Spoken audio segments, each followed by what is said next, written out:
Pseudoselectores en CSS. Las pseudoclases las definimos utilizando dos puntos luego de un selector. Alguna de estas es, por ejemplo, la de hover, que es al pasar por arriba con el mouse, la de disabled, que es para elementos desactivados, y las de nth child, de enésimo hijo. Veámoslas en particular. Aquí tenemos un botón que en su estado normal tiene un color de fondo y una sombra. Y utilizando el pseudoselector de hover, hacemos que al pasar por arriba con el cursor, el color de fondo sea un poco más oscuro y la sombra un poco más resaltada. Siguiente, el pseudoselector disabled, que es muy útil para los inputs. Estos, por defecto, siempre se muestran un poco grisáceos cuando están deshabilitados. Podemos agregar, por ejemplo, que todos los elementos deshabilitados cambien el cursor a no permitido. Dependerá cómo lo muestre el sistema operativo, pero en general será el cursor tachado o un icono de no permitido. Además, aquí estamos haciendo que las áreas de texto deshabilitadas sean rojas con un borde rojo. Siguiendo, la subclase del enésimo hijo. Esta es muy útil para tablas o donde tenemos elementos repetitivos.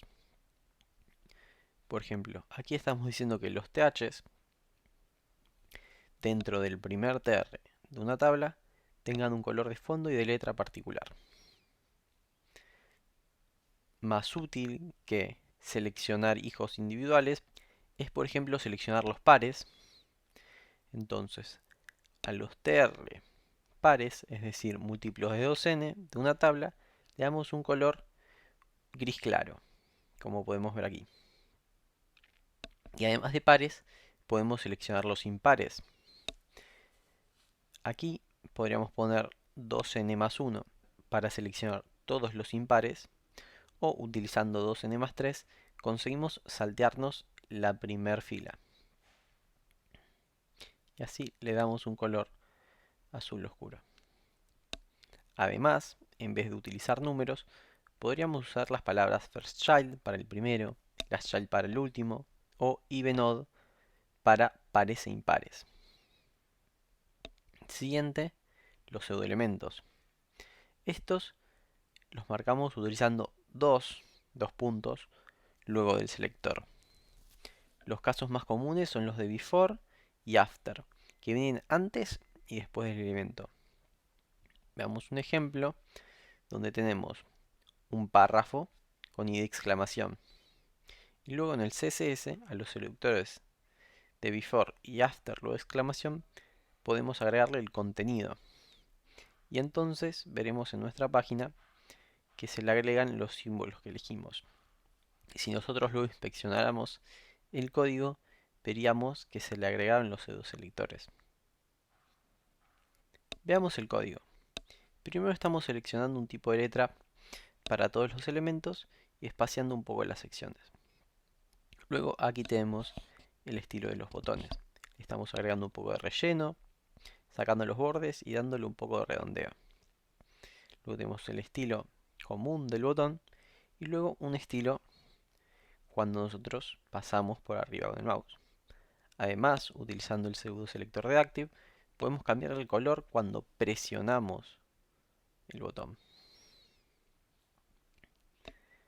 Siguiente, tenemos los estilos de los inputs.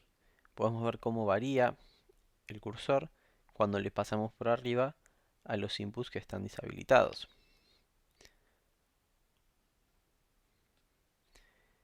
Siguiente, podemos ver el estilo de las tablas, donde además de usar los del enésimo hijo para darle estilo, podemos dar un estilo a los TRs cuando les pasamos por arriba, lo que genera este efecto.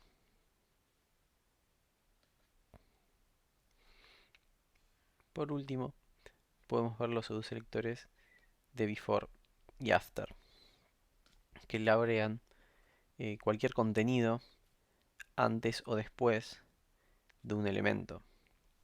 Es interesante notar que podría no haber ningún contenido y en vez podríamos a lo mejor hacer una caja y esto se suele usar con fines decorativos más que funcionales.